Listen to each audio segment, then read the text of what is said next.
Bro, I'm a married man. I'm happily married. Don't need it. One person goes into that area. Okay. Hi, my name is Ibi and I'm the creative director at Esca Group. We are here at NOUR restaurant in Surrey Hills. We are filming Esca Eats. Thank you for coming, and I'm here with my friend Anthony. Thanks for having me. It's a pleasure having I'm you. excited. I'm starving. Well, you came to the right place, and I hope today you enjoy the food that we're going to serve you. Well, I can see there's some buttons on the table. So let me tell you what these buttons are. If any of the dishes that you're about to get are dishes that you would order again when you come to NOUR, you yes it. And if it's not a dish that you would order again, it's a no. It's pretty brave of you having a yes or no button, like, you know, advertising the food of your restaurant. I mean, has anyone pressed no yet? Yes. Oh, who are they? Give me their names. Someone you might know, actually, Rob. Shadi. Of course, Rob. Bloody Rob, what are you doing? You should support your friends. Support the Lebo friends. I know, you're back, man. But this is what this show is about. It's about being authentic. It's also a way for us to learn. I mean, if there's anything that we can learn from through feedback, I mean, it's a way for us to get better at what we're serving as well. Awesome, I love it, man. I love it. Like I said, I respect, the yes or no button, for sure, for sure. It's not necessarily a bad dish. It's a dish that you wouldn't order again. Okay, all right. You know what I mean? It's not like, no, this is shit. Yeah. That would be horrible. No, this is shit. Okay. Would you call yourself an entertainer, or your entertainment? I think so. Was? Yeah. How did this So, come about? I mean, stand-up comedy has been the main gig for the last 20 years, but the last 10 years of my life has been radio. Published a couple of children's books now and produced some shows. Yeah, so you could call it entertainment, but I think I see myself as a stand-up comedian. I've always wondered, like, what makes you think, like, as a young kid growing up, hey, I want to be a comedian? Like, was there a moment in time where you thought, this is what I want to do for the rest of my life? I didn't know it was stand-up comedy because I come from a time where growing up in the 80s, there was no YouTube. Television was 3 channels on TV. I remember when I was 14 years old. Now I have older brothers. They were watching Eddie Murphy Delirious. Now, yeah, I know, he's so good. It's definitely something that a 14-year-old shouldn't be watching though. Absolutely. I remember seeing it, thousands of people in the crowd just laughing. I'm like, what is this guy doing? People are just laughing. They're just listening to every word he's saying. I'm like, I want to do that. And I started watching that stand-up special every single day for about 6 months. I'd come home from school and I'd put Eddie Murphy Delirious on. And for the first couple of weeks, my mum's like, what's all this F this and F that and F? But after a couple of weeks, she was like, how can you listen to the same jokes every day, every single day? But I fell in love with what he was doing on stage, and I knew that's what I wanted to do. Wow, what a story. But obviously, Lebanese parents, go get a job. What do you want to do? Comedy? This is not a career. Tell jokes to your friends and then go get a job, you know what I mean? So when I left school, I tried to please my parents. I tried to study real estate, dropped out, tried so many different jobs, quit them all. And then I said, listen, I want to study acting. And my parents said, you can study acting if you go get a job at the same time. I go, no problem. I got like 3 jobs. Working in hospitality, I was a pizza delivery driver, I was selling printers, and I was digging dirt during the day. I went and studied acting, and I go, this is the dream. And then I quit that too. After 6 months, I quit my acting school, and I remember why I quit. I was in voice class. The voice teacher was like, all right, so what you gotta do now, we're gonna teach you how to project your voice on stage. So we're gonna run around in a circle, and we're gonna leap and say, ah, ah, ah, ah, ah. And I'm like, teach me how to act. What is this? What kind of... I would make a terrible actor, by the way. Yeah, so I dropped out. But then the day after I dropped out, I actually got a phone call to audition for a theatre show at the NOUR Theatre. I did that show, and then Rob, Shahady, and Tahir, they saw me in that show and they asked me to be part of another show called From Lebanon with Love. One thing led to the other, as it does with most industries you're in, whether it's entertainment or culinary, or somebody likes your work and they ask you to come be a part of this project and part of that project. So that's kind of how it started. That's a beautiful story. Beautiful story. Inspirational, man. Thank you. What's your favorite dish? So when you say favorite, you mean like if I was gonna die, if I had one meal? World is ending tomorrow, and then you got given a choice of one last meal. What would it be? This is an easy one. Kibbeh nayyeh. Oh, yeah. Okay, so a plate of kibbeh nayyeh drenched in olive oil. Like the olive oil has to be floating above the kibbeh nayyeh. You have to see through the kibbeh 100% with the onion and the mint and the fajil, like the radish, and that's my last meal. And it's a good last meal too, because if you're gonna die, that'll probably knock you out before the poison does, or you know, you'd be digesting in the chair. So it's true. It is. For the non-labs, what is kibbeh nayyeh? So kibbeh nayyeh is made from raw meat. It's got like some burghul, like dry wheat in it, and spices. And do you guys do kibbeh nayyeh here? Maybe. Well, we're about to find out. Are you ready for your first dish? Bring on the food. I'm starving. Let's do it. Close your eyes. I'm excited. You can now open your eyes. Ooh, that looks like art. I feel bad for, you know, Eating it? for breaking it and pulling it apart. That looks beautiful. What is it? No, you tell me what it is. It. Smells good. That's not like a hash brown at the bottom. It looks like a little bit of a hash brown. Is it a hash brown? It's a house-made Oh, hash brown. okay. It is a hash brown. Now, is that fish or meat? Beef nayyeh. Is that nayyeh? Yes. Wow. Wow. Oh my goodness. So this is, if I died after tasting this, I'd be happy.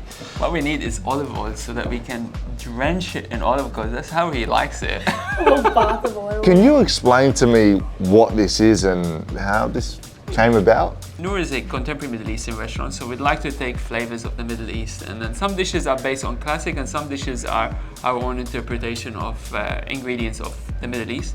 The spices in the beef are actually based off beef nayyeh, except this one is served on a potato hash brown, tarator in the middle, made with macadamias. Wow. And then a bit of caviar on top, just because you're coming. Fancy. And then, because like it doesn't usually come with Listen. caviar, but I thought Anthony Salame is coming. We need some caviar. Habibi, this is a host, right? What are you doing? Come to NOUR. This is what I'm talking about. I see people are doing that these days. They put caviar here like I'm supposed to have like a tequila shot and salt or something. Like, just put it on the plate. This is beautiful. Please go. You take the honor. Should I use my hands or knife and Hands, fork? absolutely. Oh yeah, okay, all right. We're in a fancy place. Oh, sorry, yeah, all right, I'll put that on my... You know what, I'm glad I'm doing it myself. I get a little bit uncomfortable when the waiter does it for me, you know what I mean? I'm like, bro, I'm a married man, I'm happily married. Don't need it. One person goes into that area. Okay, let's do this. Cheers. Cheers, Habibi.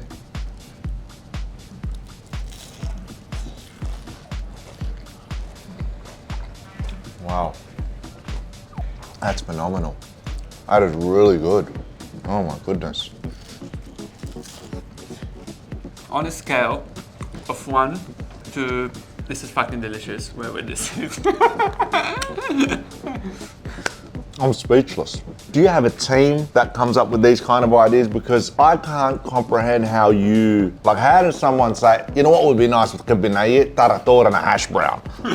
And some caviar. I would never even think about putting those things in the same sentence. It sounds weird, but it tastes perfect. Perfect, right? The balance of the flavor is amazing. I'm so glad that you enjoyed it. Enjoyed it.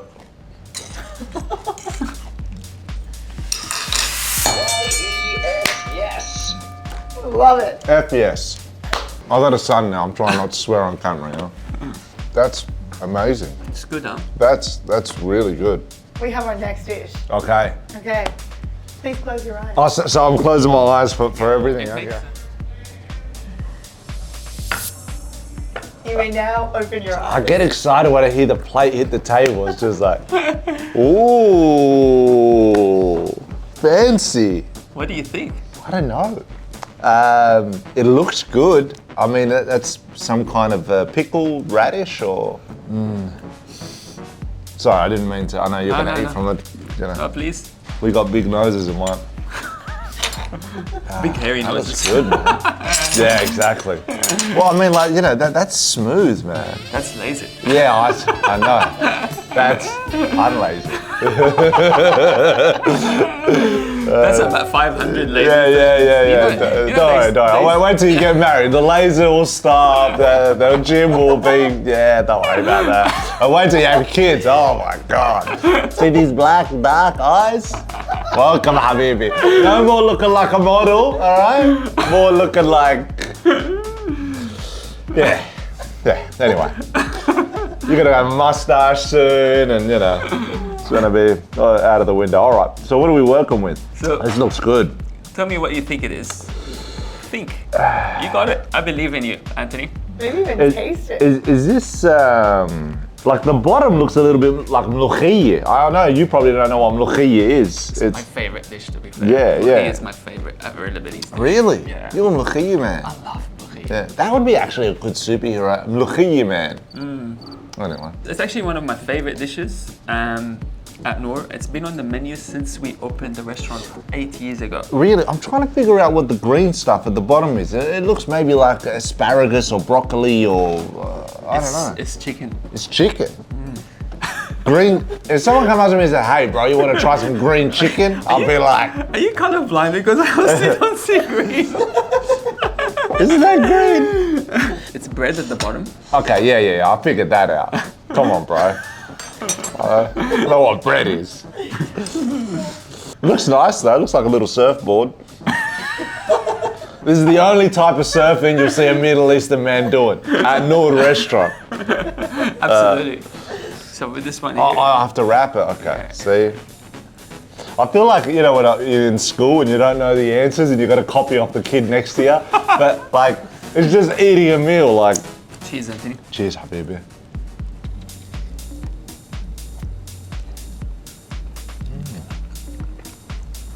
Wow. Is that like a shawarma? Shawarma. Wow. And what's is that coriander or? That's really good. And then it's made with chicken liver and chicken hearts. Oh. So that's why you get a lot of the texture. The texture of it, yeah. I love asperges or saldeches. Liver and hearts. Yeah, that's beautiful. It's got chicken thigh as well, so it's kind of a combination of three.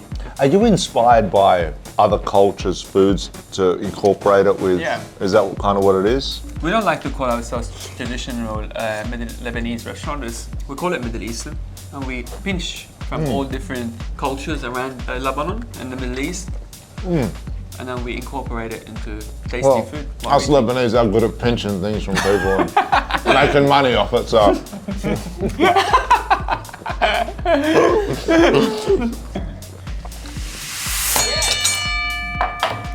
That's beautiful. My wife would love that. Her favorite thing is chicken shawarma as well. So it's funny, like Sarah and I, we haven't been to Lebanon in 5 years and we've got a trip coming up and we keep talking about the different shawarma we're gonna go eat. So she would love that. Well, we've got to come to NOUR. We do. Yeah, I'd love to have these. Is that like not classy of me to like finish this off? I know this is like supposed to be a video and like with, oh, it's a nice tasting. I haven't had lunch yet. That's beautiful. Please close your eyes. I imagine if I was just closing my eyes and you were like staring at me, just like a creep. I mean, usually the guy with the mustache is the creep, but. You can now open your eyes. Okay.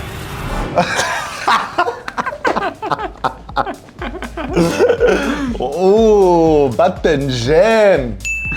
Eggplant, yes? Yes. That's beautiful. That's art right there. Like that, the kibbeh nayyeh looked like I didn't want to ruin it, but that right there, that looks perfect. It looks like you've drawn that. What is that? Batinjan. With? With some herbs. This is called filfil shuma sauce, capsicums. Oh, okay. Cooked in charcoal. Yeah. Lots of garlic, lemon, because it's a Middle Eastern food. There's a lot of garlic and lemon. Some sweet paprika. And then we got these rice crackers, but with za'atar in them. Wow. These are made in-house? Made in-house. I like how you've just put the eggplant like that because I know that, you know, from watching my mum in the kitchen for many, many years, that's how you got to make baba ghanoush, you know? You got to really char up the eggplant and then put it under the lightly dripping water to kind of peel off the skin. It's a lot of work. It is a lot of work. So you've just said, you know what, we're not blending it up and putting it with tahini. That's enough work. We're putting it on the plate. Labor in Australia is yeah, expensive, man. If expensive, we can save man. a couple of minutes there. I know, bro. I know. $2.2 million for a knockdown. What's going on? Anthony Albanese, sort it out, brother. No one can buy a house anymore. All right, you either got to come eat at NOUR or put a deposit on the house. What's going on? Eat at NOUR. Eat at NOUR, of course. Don't worry about the house. Don't worry about the house. Do what you got to do, because... I'll do the honor because I want to do it for you. Thanks, man. I never thought I'd use the word sexy when talking about anything apart from my wife, but Sarah, I'm sorry, baby, but that was sexy how you just put that. Like even that, just on the plate, like that looks beautiful. If you brought it out like that, I would think like a chef spent about 15 minutes plating that up in the kitchen. I can't even do that. Did you ever work as a waiter? I have actually. Yeah? I work here most Saturdays. You serve on the tables and everything. Wow. That's beautiful, man. Respect. But this is what kids gotta learn. Learn from people like Ibi, all right? What do you want to do? You be a YouTuber sitting at home, get into a restaurant, become a waiter, make your way, climb your way up to the top, and then you'll open up about 14 restaurants like this successful, good-looking, beautiful man that looks like he spent 3 hours on his hair, but he just wakes up like that, okay? This is how he wakes up. 3 hours. It was actually 2 hours and 40 minutes. No, I'm saying it looks like you spent that long, but this is how he wakes up. I want to put it on the cracker and have it. Oh, that's what we're supposed to do, right? Okay. Here I am thinking I'm being innovative, but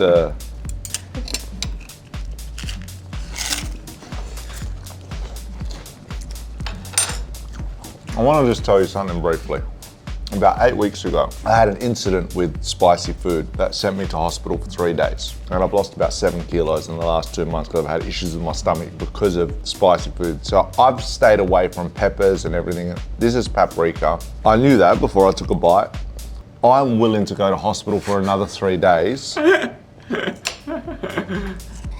have another bite of this. And I'm not a violent man. But it tastes so good, I just want to punch something. Like, do you feel, you know what I'm talking about? That's beautiful. I'm glad you enjoyed it. Makes me so happy. You know, in hospitality, there's a couple of things that make you feel good. Looking at your bank account and it's not zero.